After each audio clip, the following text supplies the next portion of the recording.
जरा सोचिए, एक कॉलेज ड्रॉप आउट जो 1992 में हर्षद मेहता के बुल रन के समय पूरी तरह से बैंकरप्सी की कगार पर खड़ा था, वो आज इंडिया का सबसे बड़ा इन्वेस्टर बन चुका है।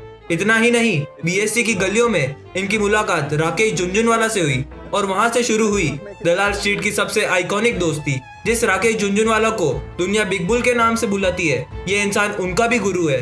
पर कहानी में सबसे बड़ा ट्विस्ट ये है कि इन्हें कभी शेयर बाजार में आना ही नहीं था। अपने पिता की अचानक मौत के बाद मजबूरन इन्हें दलाल स्ट्रीट में कदम रखना पड़ा और ये बन गए एक accidental investor. Forbes billionaire list के अकॉर्डिंग आज इस इंसान की नेटवर्थ लगभग 17 बिलियन US डॉलर है, यानी कि 1.5 लाख करोड़ रुपए से भी ज्यादा। लेकिन सस्पेंस यहाँ खत्म नहीं होता है। जब इनकी नेटवर्थ बहुत तेजी से बढ़ रही थी, तब भी ये अपने बिजनेस को लेकर इतना पैशनेट थे कि वो 14 घंटे लगातार काम किया करते थे।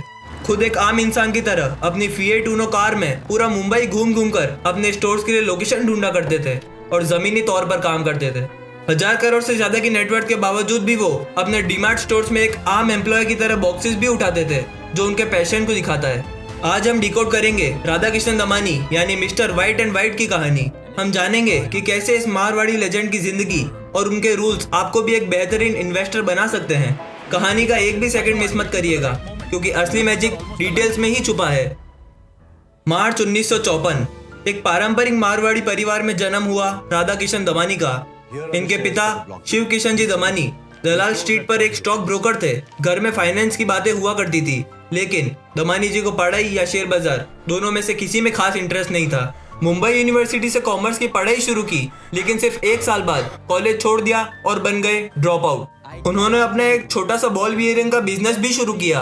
उन्हें लो प्रोफाइल रहना और शांति से अपना काम करना पसंद था। जिंदगी एक सीधे ट्रैक पर चल रही थी, लेकिन तभी एक ऐसा तूफान आया जिसने सब कुछ बदल दिया। दमानी जब 32 साल की उम्र के थे, तभी अचानक उनके पिता का निधन हो गया। परिवार पर दुखों का पहाड़ टूट पड़ा। रातों रात पिता के स्टॉक ब्रोकिंग बिजनेस और परिवार की पूरी जिम्मेदारी उनके कंधों पर आ गिरी। जिस इंसान को बाजार के शोर शराबे से दूर रहना पसंद था, उसे अपने परिवार का पेट पालने के लिए अपनी मर्जी के खिलाफ दलाल स्ट्रीट की खचाखच भरी गलियों में से गुजरना पड़ा। पिता को खोने का दर्द और एक अनजान कैरियर का डर, यहीं से जन्म हुआ एक एक्सीडेंटल इन्वेस्टर का। ब्रोकरेज का बिजनेस संभालते हुए दमानी को एक बात बहुत जल्दी समझ आ गई, सिर्फ ब्रोकरेज कमाने से असली वेल्थ कभी नहीं बनेगी।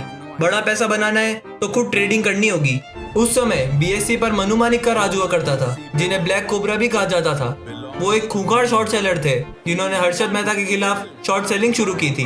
दमानी रिंग के कोने में चुपचाप खड़े होकर ब्लैक कोबरा को ऑब्जर्व करते थे, बिना कुछ बोले सिर्फ बाजार की नब्ज पहचानते थे। उस दौर की एक जानी मानी ब्रोकर टीना मेहता ने भी कहा था